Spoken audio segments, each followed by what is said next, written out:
eso se decide la jornada. La vida no vale nada si tengo que posponer otro minuto de ser y morir. Bueno, ayer en la mesa de fronteras se habló de que las fronteras en sí no matan, ¿no? De hecho, nosotras tenemos un pasaporte donde las cruzamos cada vez que queremos, sino que lo que matan son las políticas de muerte, ¿no? Las políticas de frontera. Y dentro de esas políticas está la ley de extranjería, ¿no? Hay una consigna que es la de la ley de extranjería, mata gente cada día, y es de lo que vamos a tratar hoy. Hoy vamos a intentar, van a intentar mis compañeras Yadira y Lala a explicar el porqué de esa consigna, por qué una ley puede matar, ¿vale? En la actualidad llevamos 37 de esas personas desaparecidas y 47 asesinadas en Canarias durante el año 2021. Y en el año 2020 fueron asesinadas o desaparecidas 1.239 personas que querían o pretendían llegar a Canarias. Entonces, bueno, comenzamos por hacer esa pregunta. Empieza Lala a responder el por qué. ¿Por qué Lala mata la ley de extranjería? Bueno, en primer lugar, muchísimas gracias a las compis del Ayuntamiento y al Ayuntamiento de Santa Lucía por esta superorganización y por este encuentro y este espacio donde nos permiten también poder compartir y desahogarnos un poquito de qué es lo que está pasando, ¿no?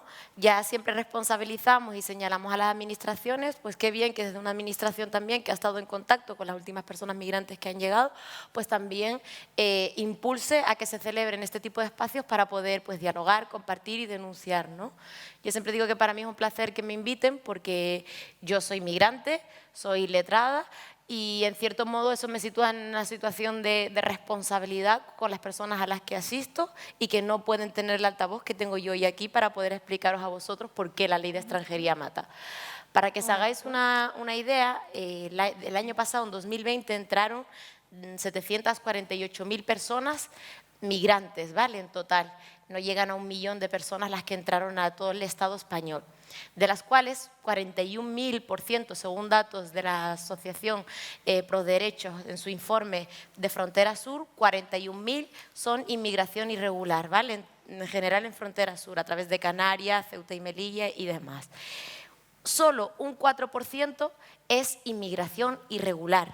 Y seguimos poniendo el foco sobre esa inmigración. Parece y se genera como un discurso alarmista de que están invadiendo, de que están entrando, y la realidad es que no es así, ¿vale? Porque solo es un 4%, repito, y esto es esencial poder entenderlo.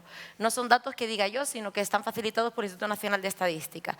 En este sentido, ¿a qué se refiere Itaiza cuando me dice a mí, oye, Lala, ¿es que la ley de extranjería mata? Pues sí, porque imagínense a esos 41.000 personas que entraron en vía a través de puestos no habilitados, si hubiesen tenido la posibilidad de entrar de una forma digna, legal y segura.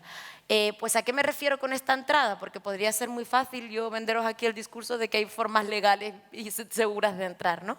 Pues yo siempre ponemos cuando ya llegan el foco sobre el Ministerio de Interior y Ministerio de Inclusión y Migraciones, porque son los competentes en materia de extranjería y en materia de lo que son los programas de atención humanitaria de acogida. Pero para mí hay un tercer ministerio que es muy importante y que es el que hace y dificulta que las personas mueran o desaparezcan. Según los últimos datos, casi 2.000 personas, pero no sabemos cuántos están registrados porque hay personas que desaparecen y no hay un punto de información donde podamos llegar y acceder para poder decir, oiga, es que han llegado en estas condiciones, no han llegado, es verdad, ha fallecido, han llegado en esta patera, han asesinado. Y me parece que un término ideal es el que ha señalado Itaiza, porque son asesinadas. ¿Y a qué me refiero con todo esto? Pues miren, en la actualidad, en los países de origen, ir al consulado español o de cualquier otra, pues imagínense, de cualquier otro país nacional para expedir un visado, están esquilmados. Es una posibilidad que no tienen y que no se las damos desde los países europeos, ¿no? Concretamente, Ministerio de Asuntos Exteriores, en este caso, y Cooperación, que es el competente para la expedición de visados y que las personas salgan de forma digna y segura, no les da esa posibilidad. Entonces, para mí es importante señalar a los ministerios cuando llegan, pero hay que poner, en este caso, el foco, no sobre esa inmigración irregular, sino por qué hay un negocio tan grande en los visados? ¿Por qué hay un negocio tan grande en los consulados de origen, donde las personas no pueden ir? Porque para empezar tendríamos que saber que Canarias no es destino. Es ruta, es paso y es trampolín para ir hacia la península o hacia Europa. Nadie quiere quedarse en Canarias. Por lo tanto, ¿por qué tenemos que obligar a las personas y empujarlas a que cojan la ruta de Canarias y tengan que venir jugándose la vida cuando pueden expedir un visado Schengen, en este caso, rellenar un formulario, acreditar todos los datos económicos y familiares que tienen en península, 2.000, 3.000 euros, 1.000 euros? Es un viaje y una vida para muchos de ellos, que es algo más importante, ¿no? Imaginaros 2.000, 3.000 euros, mafia, ¿no? Que para mí habría que determinar muy bien el concepto de mafia, porque mafia también es la que te impide ir a un consulado y expedir un visado y la que a su vez cede las competencias, que esto es importante. En la actualidad tenemos en el continente africano empresas privadas, BCL International, que gestiona y expide las solicitudes y las citas previas para los visados. ¿Cómo es posible que yo me dirija a una empresa, a un consulado, perdón, del país de origen, en este caso de España, o cualquier otro país europeo, para pedirles un visado porque voy a trasladarme a su país, y estos a su vez me remitan a una empresa privada del país del que yo resido? Por ejemplo, para que os hagáis una idea, y que yo siempre pongo este ejemplo, ¿por qué? Para que podáis entender por qué la ley de extranjería mata. Si yo quiero salir de mi país para trabajar, para reagruparme con mi familia a través de una autorización de residencia, para poder solicitar protección internacional, y Taisa lo sabe, un chico saharaui que está dentro de los requisitos de la solicitud de protección internacional conforme a la Convención de Ginebra, la Ley Reguladora del Derecho a Asilo, está en el Sáhara Occidental, en el Aaiún, y no puede salir. No puede solicitar protección internacional ante el consulado o la embajada de España en el Aaiún, porque es nefasta, o sea, es como si fuera a Marruecos directamente a pedirlo. Y además quiere salir y no puede hacerlo a través de una vía legal y segura, que es, oiga, yo quiero salir, yo soy un perfil de solicitante de protección internacional, no tengo consulado o embajada a la que solicitarle protección internacional y quiero salir para poder hacerlo en territorio seguro dentro de lo que es el espacio de la Unión Europea. Esta posibilidad, cuando la hablábamos, no la tiene, por lo que la ley de extranjería y cómo está enfocada la normativa en general, mata. Es muy bien que hay muchas garantías y que las personas tienen derecho y que los regulamos y que se registran las solicitudes y que cuando llegan pueden solicitar una autorización de residencia, pero es verdad que para poder salir necesitan una serie de requisitos. Necesitan requisitos económicos, necesitan requisitos familiares, necesitan tener un trabajo. O sea, imagínense, un gran porcentaje de la población joven marroquí que viene, me señalan, es que estamos estancados, no hay posibilidad de tener trabajo, no sé cómo voy a poder comer o vivir. Quitando la idea de que les hemos vendido que esto es un paraíso donde vivimos bien y vamos a comer y vamos a cenar y consumimos. Cosas que nosotros tenemos, porque tenemos que privarle a los demás de no poder tenerlas en las mismas condiciones, ¿no? Que eso sería otro debate, pero es verdad que también entra dentro de la misma, ¿no? No, es que ¿por qué salen? Pues habrá que plantearse qué hemos hecho en los países para que tengan que salir. Porque yo hoy soy letrada, Yadira también, somos personas migrantes que podríamos haber sido formadas y haber trabajado en nuestros países, pero nos han privado de esa posibilidad. Nos la han quitado. Y yo podría decir, pues yo quiero quedarme en el Sáhara Occidental, que es mi país, quiero luchar por mi identidad, no tanto por mi trozo de tierra, sino por mi identidad como saharaui, y quiero poder ejercer la abogacía ahí y ayudar a las personas en las mismas condiciones. Pero no me han dado esa posibilidad. Yo me crié en un campamento de refugiados y me vi empujada. Y muchos no pueden salir por eso mismo, por la expedición de visados. Lo intentan, se topan con una denegación de un visado, años, necesidad de reunir cantidades ínfimas de dinero que no llegan. Entonces, habrá que poner el foco sobre eso. ¿Por qué las personas no pueden salir de una forma digna, legal y segura desde sus países de origen? Porque se lo impedimos. Y después cuando llegan aquí, que es un 4%, esto es esencial, ponemos el foco sobre ese 4%, no les garantizamos que salgan de una forma digna y encima cuando vienen les privamos de posibilidades de residir de una forma digna, ¿no? No les damos un intérprete de calidad, no les damos un abogado que pueda de calidad. Es decir, oye, voy a coger tu asunto, pero es que lo voy a coger porque es tu pedacito de vida y tu libertad y la voy a gestionar de la mejor forma para que sigas tu tránsito. No les damos la posibilidad que es esencial de escucharles. Nosotros queremos, sí, pero ¿y qué es lo que quiere la persona a la que estoy asistiendo? A lo mejor no quiere lo que yo quiero, a lo mejor no quiere iniciar un procedimiento como nosotros lo enfocamos. Y sobre todo, la ley, unas personas cuando entran de manera irregular, como establece la normativa de extranjería, se les inicia un procedimiento de devolución para devolverlas a sus países de origen. Pues para que os hagáis una idea, es tan mentira todo, ¿no?, el procedimiento, que concretamente a marroquíes ahora se les está devolviendo a un país que no es su país de origen. Se les está devolviendo al Sáhara Occidental, al Aaiún, en vuelos directos desde Gran Canaria a un país que no es su país. O sea que esto ya conviene, ya entraríamos ya no que solo en la vulneración de derechos fundamentales y básicos de la normativa y legislación nacional, sino que además entraríamos en normativa internacional, ¿no? Entonces, les iniciamos un procedimiento de devolución. Después, cuando ya ahora ya diré dentro un poco ella en la temática de la que iba a hablar, cuando ya llegan y están aquí in situ, porque el procedimiento es extenso, ahora mismo en la actualidad tenemos muchísimas situaciones de controversia, podremos entrar un poquito más en qué es lo que está pasando en la actualidad, ¿no? ¿Qué derechos fundamentales consagrados en la Constitución española se están vulnerando? Porque si interesa a las administraciones poner el foco sobre lo que es el cumplimiento de la norma y las obligaciones de las personas migrantes, oiga, pero mire, es que también tienen derechos. ¿En qué parte de los derechos nos hemos quedado que solo se cumplen las obligaciones? Porque toda persona tiene derechos y obligaciones. Y ellos ahora mismo están cumpliendo con sus obligaciones. ¿Y en qué momento les vamos a decir que tienen derechos y que les vamos a escuchar y que van a tener un abogado que no va a firmar una notificación de acuerdo de devolución sin mirarle a la cara y saber quién es, si es menor, si es víctima, mafia y todos estos conceptos que habría que determinar en profundidad, ¿no? Entonces, la ley de extranjería mata porque la ley criminaliza. ¿A qué me refiero? Que yo por entrar, porque no me habéis dejado entrar de ninguna manera, entro de manera irregular y ya me ponéis el foco, me detenéis, porque todas las personas son detenidas, ¿vale? Adultos en régimen general son detenidos por un plazo no superior a 72 horas conforme a la normativa de extranjería, son notificados sus acuerdos de devolución y se les piden medidas cautelares, que las medidas cautelares suponen la privación de la libertad de las personas. Y yo siempre lo digo, es una infracción administrativa, es que ustedes no estacionen bien el vehículo y tengan una multa, es que ustedes no lleven la mascarilla y se despisten y sean sancionados por no llevar la mascarilla. ¿Se imaginan estar privados de libertad en un centro de internamiento de extranjeros por esto? ¿Se imaginan que les inicien un procedimiento de devolución y estar en comisaría, que además han estado en varias ocasiones en comisaría aquí, que esto es terrible y lo podremos ver más adelante?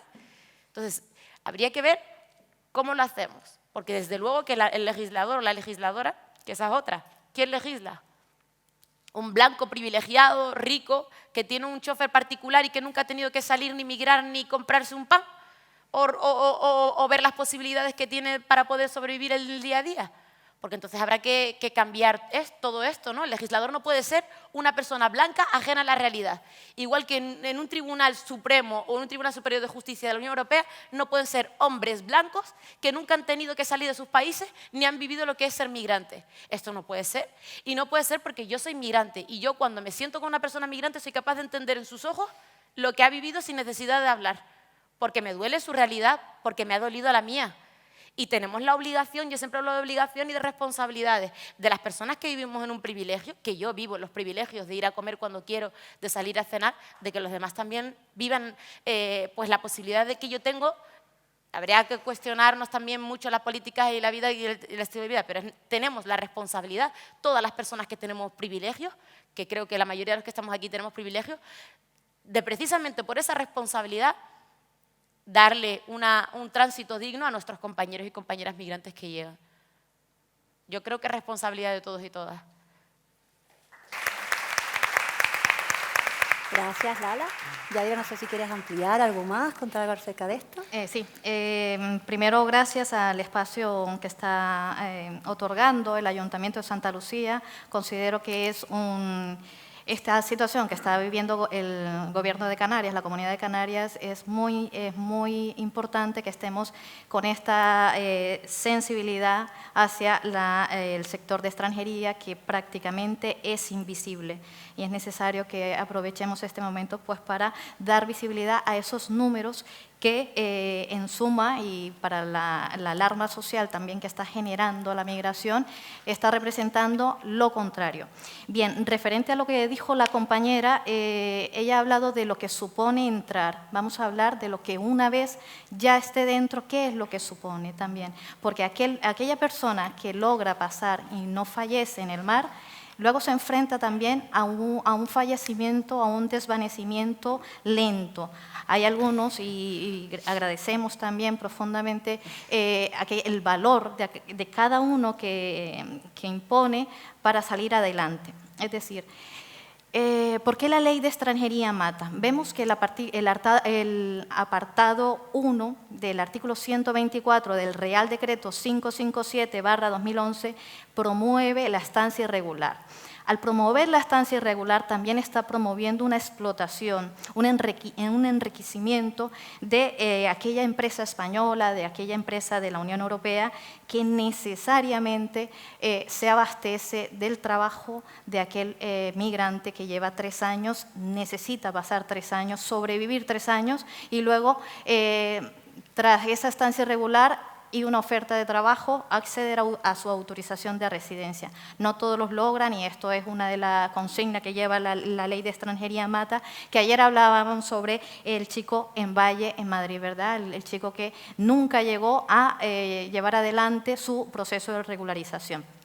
Les voy a hablar de 3 personas que seguramente ya lo sabemos y esto es ¿por qué la ley de extranjería mata? El artículo 54 que habla de la reagrupación familiar, y la reagrupación familiar consiste, si los ciudadanos, aquellos por ejemplo que ya han migrado, han accedido a una autorización de residencia, trabajan, mantienen su autorización de residencia porque también hay que mantenerla, hay que contribuir a la seguridad social, hay que llevar a cabo unos periodos de cotización, no tener antecedentes penales, etcétera, y renovar. Cuando estas personas, estas familias logran ya mantener ese estatus de extranjero, residente regular, proceden entonces a una solicitud de reagrupación familiar de sus hijos, de su familia, por ejemplo, su cónyuge, sus padres mayores de 65 años. Abdou, en el año 2017, era un menor de edad y sus padres, que estaban residiendo en Fuerteventura, solicitaron una autorización de residencia que fue resuelta por la subdelegación del Gobierno de Las Palmas de manera desfavorable. El artículo 54 establece que los padres tienen que acreditar suficiente capacidad económica y suficiente capacidad económica es, según el IPREM, va variando y va subiendo en escala dependiendo de cada miembro de la unidad familiar. Se resuelve denegando la resolución favorable porque esta persona, esta unidad familiar no acreditó la suficiente capacidad económica. Eran dos miembros de la unidad familiar residente en España y traían consigo a su hijo. Le faltaba 50 euros. Hoy está el IPREM entre casi 800 euros, hablando del 2017 estaban 700 algo. Le faltaron 50, la subdelegación resuelve denegar. Su padre es presa de la mafia y en lugar de él recurre en reposición y también se deniega. El artículo 54, el apartado último, creo que es el tercero, establece que debe minorarse estas cuantías cuando tenemos que reagrupar a la unidad familiar tratándose de menores. Es decir, nuestro reglamento permite y en valoración también en interpretación, minorar estas cuantías para ver viable o para hacer efectiva una reagrupación familiar. En este caso no se hizo, él fue presa de estas mafias y contrata traer al niño, y es el niño maleta, que ustedes seguramente lo conocen, que se hace un libro y que en Frontera en Ceuta, en el escáner es detenido el niño, aparece y gracias a Dios pues estaba con vida. Él no murió, pero probablemente si continuase el viaje de esta manera, tal y como él lo decía, yo nunca entendí, o todavía no lo entiendo, cuando el periodista le pregunta cómo se sentía, él decía, nunca entendí por qué no puedo viajar con mis padres en un avión de manera normal. También, en nuestro despacho llevamos un caso que es otra persona de África y le estaban pagando 40 euros el mes en actividad de agricultura. El artículo 124.2 dice que siempre que nosotros denunciemos o el extranjero denuncie esta mala práctica o esta explotación, puede acceder a la autorización de residencia por arraigo laboral siempre que demuestre 6 meses. Esa también es otra interpretación. Esta persona vemos como una esclavitud se estaba viendo. Gracias a Dios también se procesó de manera por la jurisdicción penal a esta empresa que estaba explotando a este ciudadano africano. Bien, ya hablamos de Abdou en Valle y el chico de África que es nuestro cliente. Y realmente esa es la experiencia. ¿Por qué mata? ¿Por qué? Pues porque una persona migrante lo que quiere realmente es salir adelante, tener su trabajo, estudiar, etcétera. Es decir, mientras que no debería la ley nuestra promover una estancia irregular de 3 años. Esta es nuestra crítica que tenemos, porque cuando pisan el suelo español o suelo de la Unión Europea, debería, ya que viene a trabajar, promoverse una autorización de residencia por trabajo, una autorización de residencia que no permita esta explotación o que no permita llevar a cabo trabajos en malas condiciones. Esta es nuestra crítica referente a la ley de extranjería. ¿Por qué mata? Si nos vamos más ahora a la actualidad, cuando Canarias se ha convertido pues en una cárcel, sobre todo a partir de octubre de 2020, cuando empezaron a llegar los impedimentos a las personas migrantes para poder salir, ¿no? Se les encerró aquí en Canarias como si esto fuese un territorio que no forma parte del Estado español, y donde, bueno, se visibilizó y que al final no dejamos de ser un territorio colonizado, ¿no? Me gustaría que nos hablara y que explicaran cómo ha sido ese proceso, de manera así como cronológica, cómo esos impedimentos, los criterios del Ministerio del Interior que continuamente iban cambiando y que de manera arbitraria, de un día a otro, pues iban cambiando sin ningún tipo de justificación ni de razón. Gracias. Esto es muy importante y era lo que hablábamos ayer, porque jamás en el ejercicio que llevamos nosotros en la defensa de los derechos humanos de los extranjeros, jamás habíamos visto, llevamos 10 años, jamás habíamos visto lo que estamos presenciando en el aeropuerto de Gando.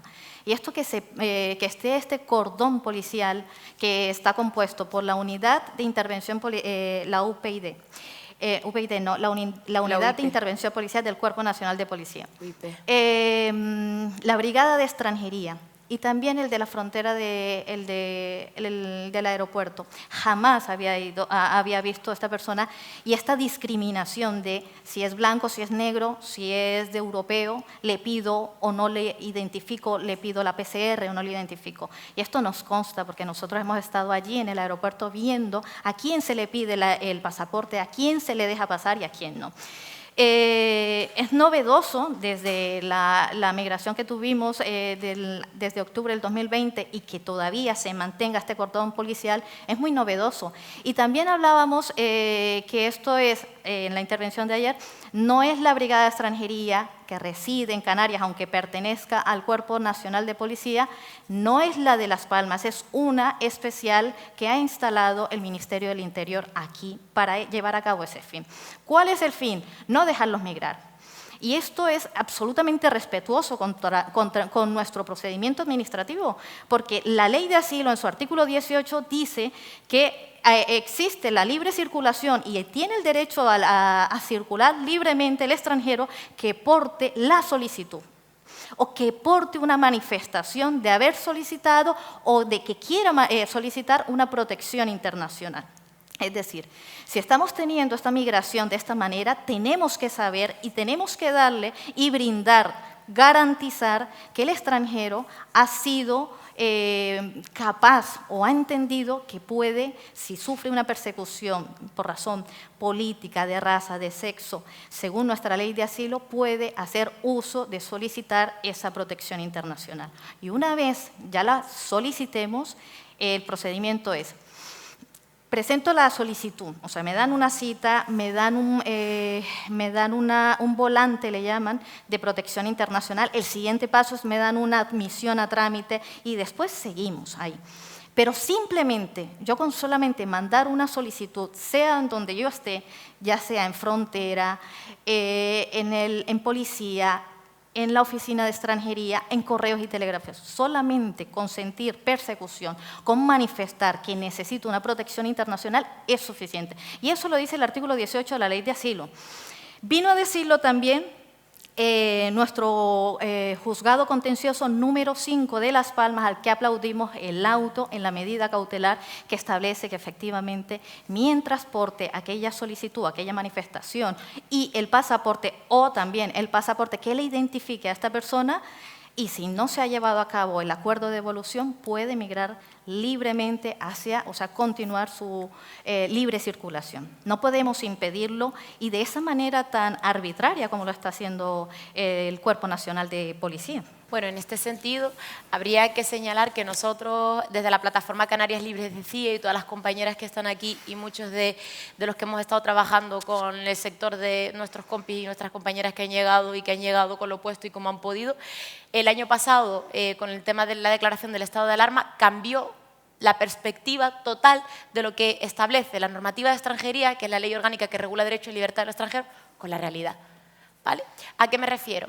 La ley orgánica que regula derechos y libertad de los extranjeros establece que cualquier persona que pretenda entrar de forma irregular se le inicia un procedimiento de devolución, no de expulsión, ¿vale?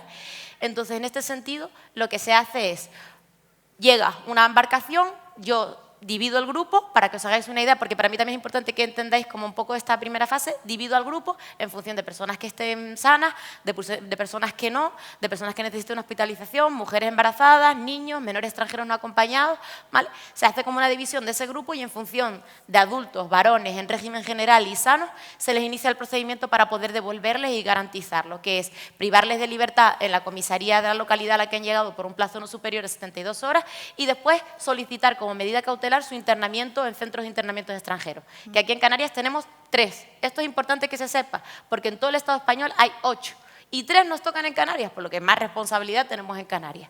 Uno de ellos está cerrado y 2 sí. Barranco Seco, que está aquí en Gran Canaria, y Villa Fría, Santa Cruz de Tenerife. ¿Qué pasa?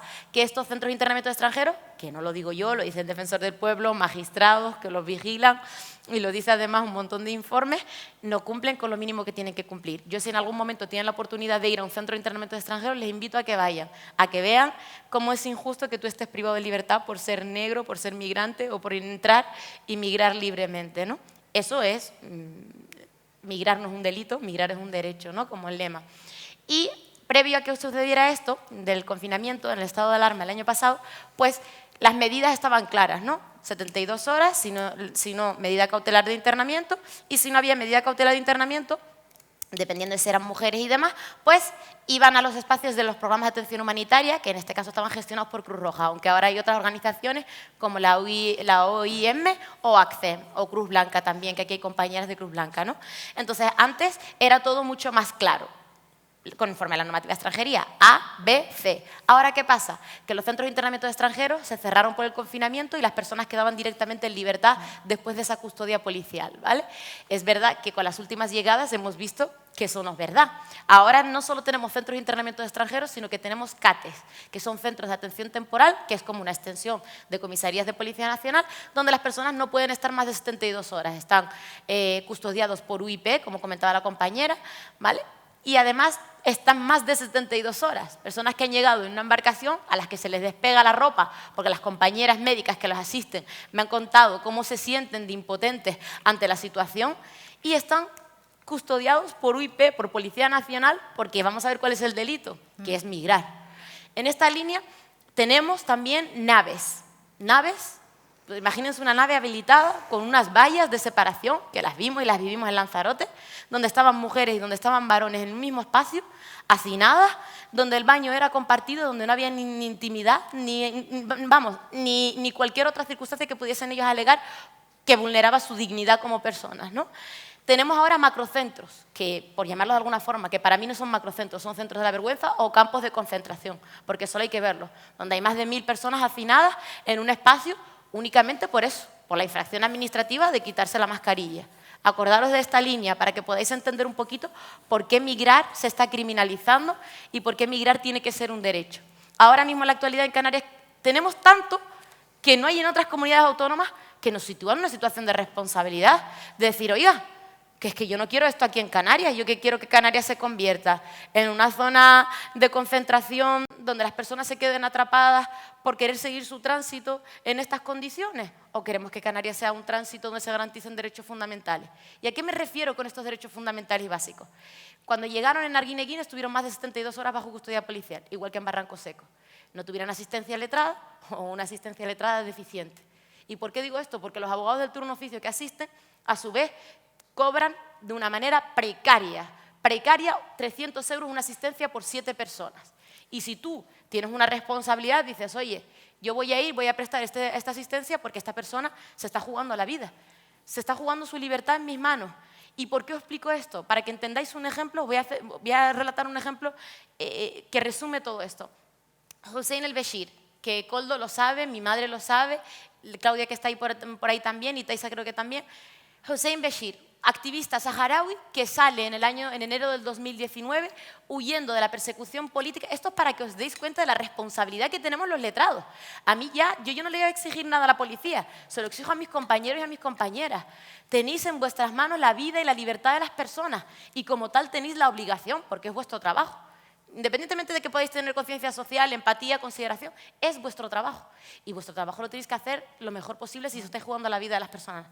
Hussein Beshir, activista saharaui, dentro de la línea de que la ley de extranjería mata y que no puede solicitar protección internacional ante el consulado español, en este caso de Marrakech, porque él salió de allí, estuvo allí perseguido, llega a Canarias, llega concretamente a Lanzarote. Le asiste un compañero del turno de oficio que no sabe de extranjería.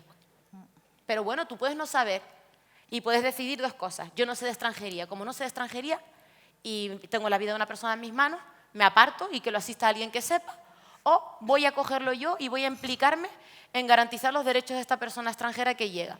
Pues él llega, le asiste un abogado del turno oficio que no sabe de extranjería y oiga, yo no voy a criminalizar al compañero tampoco ni voy a ponerlo en... Pero llega, le asiste y este compañero, por no poner en conocimiento de la Oficina de Asilo y Refugio, por no registrar, imagínense que ustedes están en una declaración y hay una persona al lado, quitando vuestras funciones o vuestro puesto de trabajo, que dice que es saharaui, que consta en una declaración, que viene huyendo de la persecución política de Marruecos, que forma parte de un grupo llamado el Weli, que como vuelva a Marruecos lo van a detener y lo van a privar de libertad de por vida, que tiene miedo.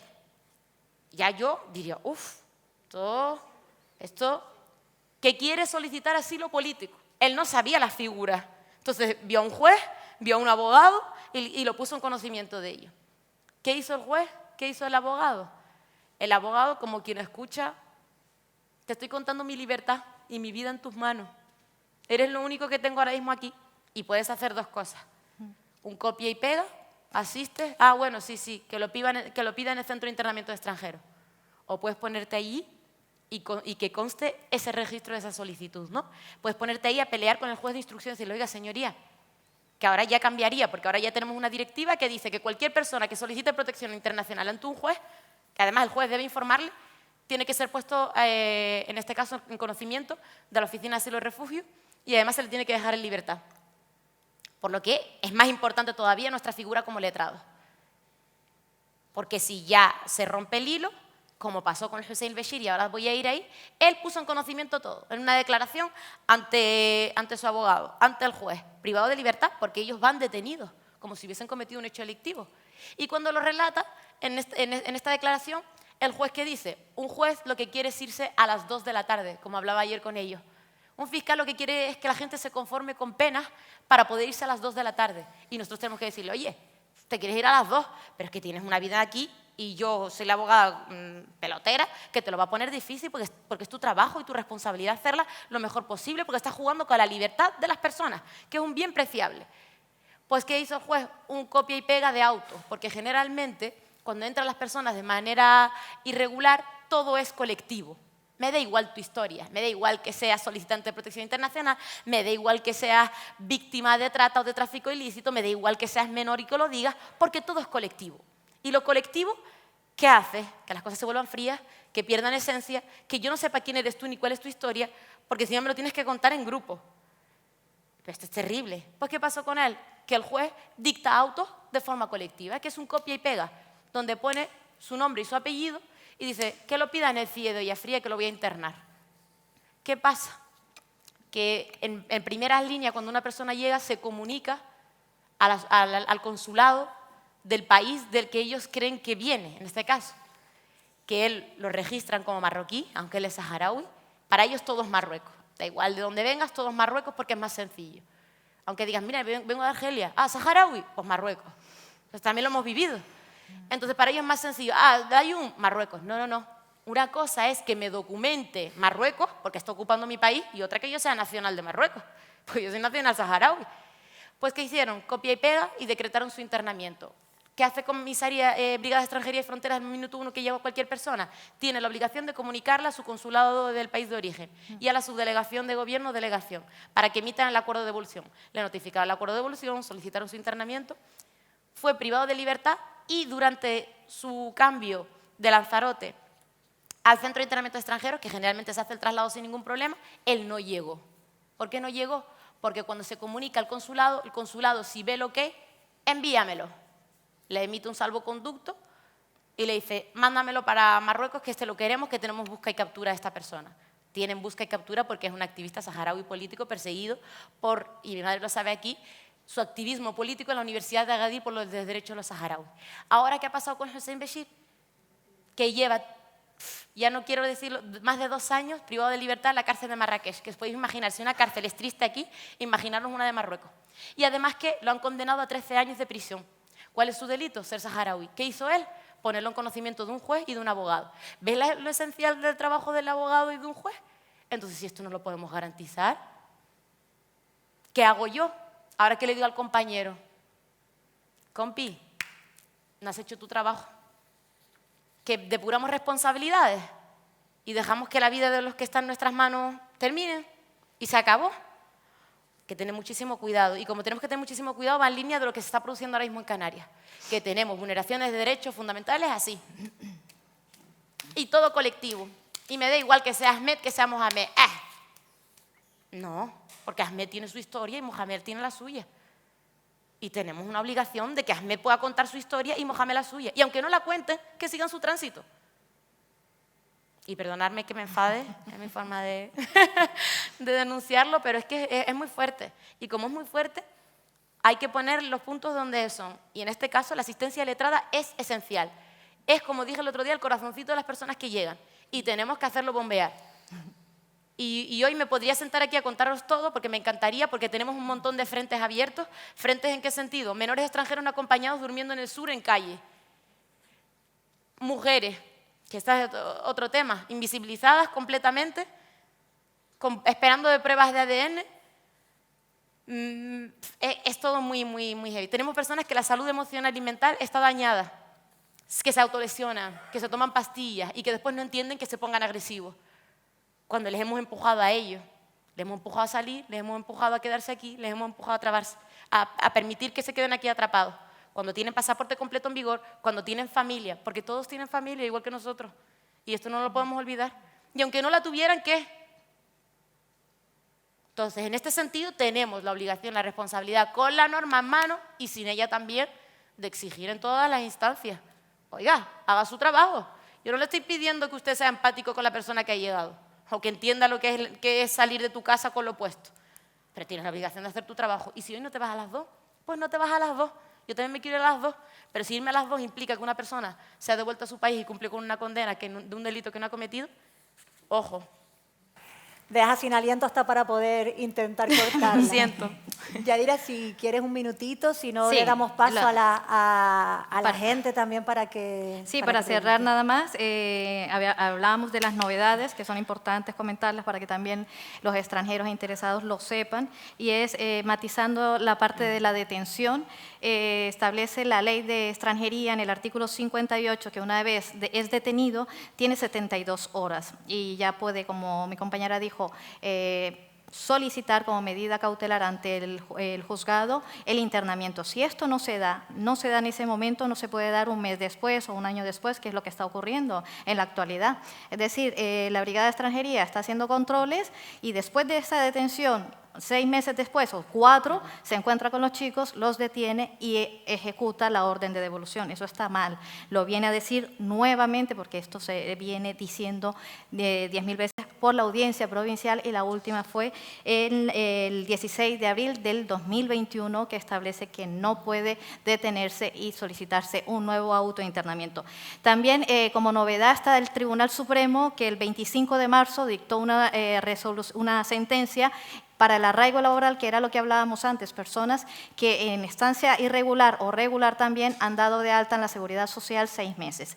El artículo 124 establece que, y lo que promueve es, aquellas personas que están siendo explotadas denuncien y obtengan un acta de infracción de la inspección laboral o bien una resolución judicial, y que con eso acrediten 6 meses de alta en la Seguridad Social y soliciten la autorización de residencia por arraigo laboral siempre que hayan tenido 2 años de estancia irregular aquí, según la interpretación que hace la Administración Pública.